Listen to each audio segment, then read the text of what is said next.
Okay, so today we're going to be talking about wagons. These are 10-foot 5-plank wagons that you can buy from Dapol.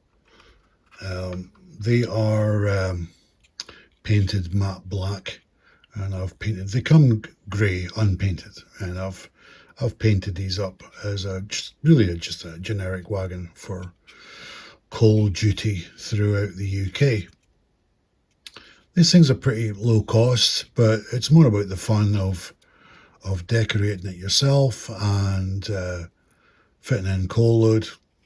I see this one's got a tiny bit of coal in there, so it's a bit of realism. So there's a couple there, painted up, ready to go. The next part you need is the chassis, and this is W-Chas 10 is the part number. 10-foot chassis, and it says it's complete, but it's actually not complete. It's incomplete. It's got the, what you'd expect. Well, that's a misnomer. It's got the wheels, it's got the plastic chassis, it's got the NEM couplers, and it's got the NEM sockets fitted into the kit. I'll show you what that looks like once you take it out of the bag through Blue Peter style. This is the W-Chas 10, and I've got the plastic chassis, got the wheels, fantastic. Where's the weight? Surely there must be a weight, right? I mean, you're not telling me they want me to run this round the layout and derail on my points and come whizzing off on the bends? Really? Let me show you roughly what the weight looks like.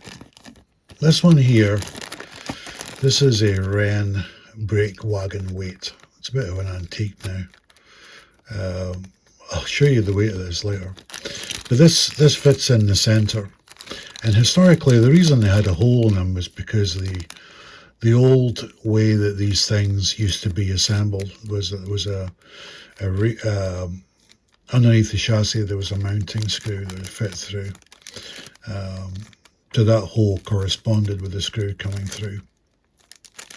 So as I may have mentioned, this is too big, it's too wide, because this is for a brake chassis. But this is essentially this is a missing part, right? This is a missing part that's not here. Now I'll tell you what I'll do. Let's do a weigh-in to show you how bad this is from an engineering and running perspective. I think you'll be surprised. Okay, we'll go to the next, we'll have to go mobile cam for the next bit because we'll be looking at the weights. Okay, we're mobile cam. So we're going to do the weigh-in, and this is the exciting part of the video, I think. So this is our Dapol wagon that doesn't have any weight in it. So we'll just pop that on now. Yep, okay, 17.9, fair enough. And we're going to bring in the special guest star. This is a wagon by Oxford Rail. I believe it's discontinued now, but it's just the closest I've got to a 5-plank. This is what, a 7-plank, I think, something like that. And we'll see what we get this time around. 22.62. So what's that? That's giving us what, about 5 grams? Just under 5 grams of difference. That's not bad. That's not bad. So I need to find 5 grams then, don't I? essentially. That's what we're looking at. And a surprise special guest star is a Wren vintage wagon. Now, I'm a big Wren fan, and I thought I must bring this in for a little bit of fun. These have got die-cast chassis, so it's got a bit of an unfair advantage. But just for fun, let's see what she comes in at. 59.5. So how can I get to 59.5 from 17.9? Right, let's look at some engineering solutions then. Okay, I thought I'd show you what the Wren brake wagon weight comes in at. Here she is. 38.56. Yeah, that's how I get up to that weight. Right, we're going to stay with mobile cam because it's easier to show you. We'll just change the lighting a little bit. So yeah, the depth of this wagon from the base here to the top of the lip is about 2.1 millimeters. So if you use like a standard weight, these are the ones that they fit onto wheels and stuff for wheel balancing on cars. If you put this in here, you can see it sits well above. Even if you take the plastic off, there is a little bit of black double-sided tape on there that takes it up. But even just the steel part alone is 3 millimeters. So it defeats your plan of trying to get the 2.1. So there is a possibility of fitting it on the underside, and we'll maybe explore that because we do have a large space there at the center. Or we go with these ball bearings. But that's going to be messy. That's going to be PVA and yeah. Okay, I've got another idea. So I'm going to put some coins, I think. But some of these dates I can't read, so I'm going to clean them up a little bit, and we'll have a look at what years we have here, and then we'll decide which way we're going to go. Well, what a difference that makes. Incredible. So let's go top left. We've got 2014? 2014, yeah. Then 1991. And then on the 20 pence piece, 1989, 1995. This is the 1 pence pieces. That's 1998, 1994, and 1978. That was the year I started in model rail, so I'll keep that one as a souvenir. So coins. So I'll show you what these weigh in at, and then I'll tell you what my plan is. 3.28, 5.04 is 3.54. So I've decided, in my wisdom, I'm going to go with the 1 pence. So we'll remove the others. And I've got 2 wagons to build, so here's 2 that haven't been cleaned up, and that's my souvenir. And underneath the wagon, I'm going to use a 10 gram weight. And just to verify it is 10 grams, let's check that. Yeah, 10.01, but the 0.1 is the double-sided tape. To show you how I clean these, just in case you're interested, you use Brasso. That's the used piece there. And once you've used the Brasso to give it a quick clean, then you use the cordless mini grinder to finish it off. So yeah, maybe I could get a job at the Royal Mint.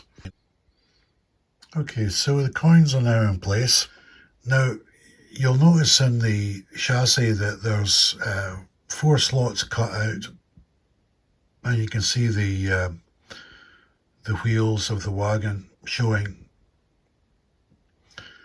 I did wonder why that was, but the flanges do push up a little bit through into the chassis, so you need to be a little bit careful how you position your weights, and in our case, the coins. So I've positioned them towards the center boss in the middle of the chassis, which just elevates the coin away from the flanges. And the way to test it is just to run your wagon just to check that the flanges are not fouling on the coins.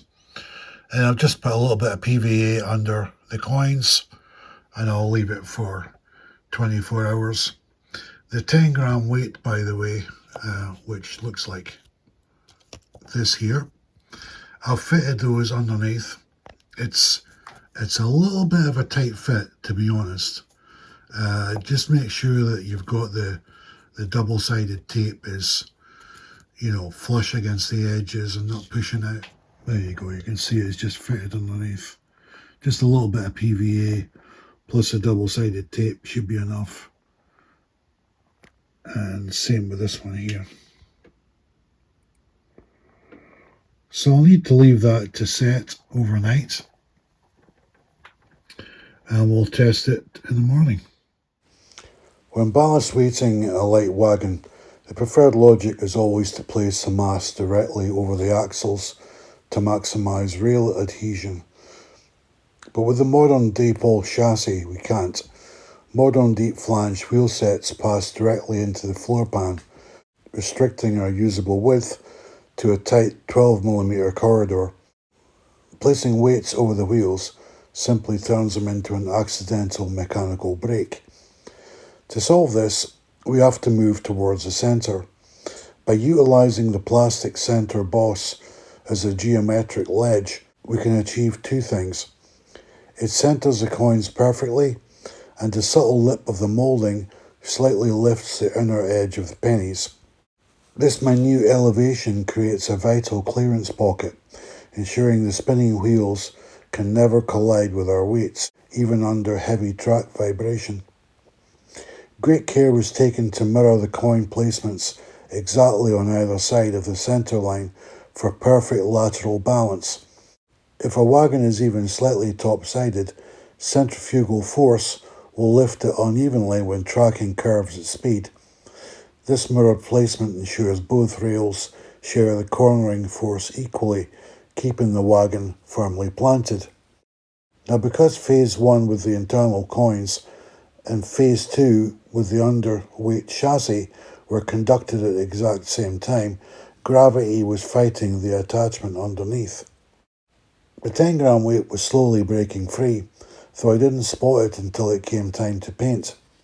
To fix it, I used a touch of Rebel Contactor Professional to tack the weight firmly back into the chassis, piled some spare weights on top of it to clamp it, and left it for a few hours to cure. Next, it's time to disguise our custom ballast by painting the under chassis weight with Humbrol Matte 33 enamel. This completely kills the bright metallic reflections, ensuring our 10 gram underside ballast stays totally invisible under the wagon body. This takes a while to dry, but after a few hours we'll be able to do our test runs. I won't be sealing the wagon body at this stage until the trials are complete. So let's go to the test track.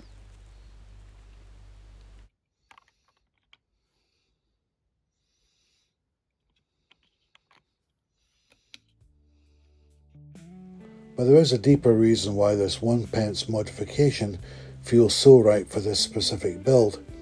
Back in June 1958, a young Queen Elizabeth II made a historic visit to Rothes Colliery, shattering age-old pit superstitions by donning a boiler suit in descending 1600 feet down to the coalface, the first time a female monarch had ever visited a working coalface. At the surface of that very mine, mountains of coal were being loaded into classic 5-plank open wagons just like this Dapol kit, bound for power stations across the country. And unfortunately likely the last time ever a member of the royal family will ever see a working coal mine in Britain. So as our Hornby Collector Club R2597 Class OF 040ST named Queen Elizabeth II, number 80, steps up to the mark today, it feels entirely fitting that this model is kept firmly on the rails using the Queen's own currency from the Royal Mint. Combining the 4 1-pence pieces for the chassis cavity plus a 10-gram weight fitting snugly underneath, we have a very neat central and low centre of gravity. And of course we found a souvenir coin dating back to 1978, the very year I started in the hobby.